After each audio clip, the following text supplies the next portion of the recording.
शुभ श्रावणी ह्या मालिकेच्या आजच्या भागामध्ये नक्की काय घडलं चला तर बघूया.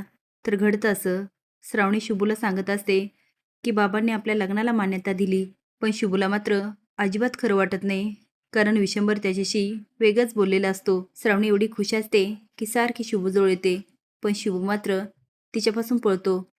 श्रावणी त्याला ओढते आणि त्याला किस करते. आता तर शुभू पण बदलतो आणि स्माईल करायला लागतो. रुद्र बघतो तर काय, वैशालीच्या तोंडातून फेस येत असतो. तो मनात विचार करतो, हे कुणी केलं असेल, कारण वैशालीने अलकनंदाचं नाव सांगितलं हे तर मी कुणालाच सांगितलं नाही. पण त्याला आठवतं वैशाली बोललेली असते, ह्या सगळ्यामागे तो घाडगे पाटील आहे, त्याला विशंभरला बर्बाद करायचे, त्याची कारकिर्दी काढून घ्यायची आहे. आता मात्र त्याच्या काय ध्यानात यायचं ते येतं. आता रुद्र पण मोठा प्लॅन करतो आणि घाडगे पाटलाला भेटायला जातो. आता घाडगे पाटील पाठमोरा उभा असतो आणि म्हणतो, ए मर्दा, मानलं मी तुला. त्या चौकीमध्ये वैशिलेले संपून माझ्या डोक्यावर जो ताण होता की नाही, तो 80च्या स्पीडने संपून टाकला पार, उतरून टाकला पार.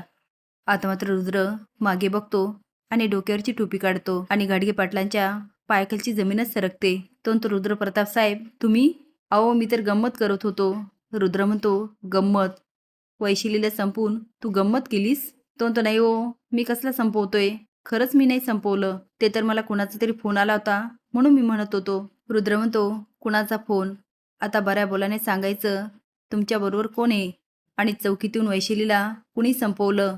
आता घाडगे पाटील जाम हादरतो आणि म्हणतो, मला नाही माहिती. रुद्र म्हणतो, शेवटची संधी, नाहीतर इथेच एन्काउंटर करेल. आता सांग, तुझ्याबरोबर कोण आहे आणि वैशिलीला कुणी संपवायला सांगितलं? कारण वैशिलीने मला सगळंच सांगितलं होतं. तुझ्याबरोबर जो कुणी आहे त्याचं नाव तर मला माहिती आहे, पण तुझ्या तोंडून ऐकायचंय. आता घाडगे पाटील घाबरतो आणि अलकनंदाचं नाव सांगतो. म्हणतो, अलकनंदा. आता मात्र रुद्राची पक्की खात्री होते आणि तो मोहरा बनवतो ते घाडगे पाटलांना आणि म्हणतो, आता मी जे जे सांगेल ते ते करायचं. आता अलकनंदा जाणार बाराच्या भावात. इकडे मात्र श्रावणी खूप खुश असते, कारण तिचं लग्न शुभूबरोबर होत असतं. खरं तर विशंभरचा पण गैरसमज झालेला असतो. त्यांनी मान्यता दिलेली असती ती श्रावणी आणि रुद्राच्या लग्नाला, आणि तसं तो रुद्राशी पण बोलतो. जेव्हा अलकनंदाला कळतं की रुद्र प्रताप आणि श्रावणीचं लग्न ठरलं, तेव्हा तिचा खूप जळफळाट होतो आणि ती म्हणते, असं नाही व्हायला पाहिजे. हिचं लग्न मोडण्यासाठी मला काहीतरी करावं लागणार. हा रुद्र जर तिच्या आयुष्यात आला तर तो विशंभरला साथ देणार. पण काय करायचं की जेणेकरून या दोघांचं लग्न मोडेल? आणि ती एकदम म्हणते, शुभू, शुभू श्रावणीचं लग्न.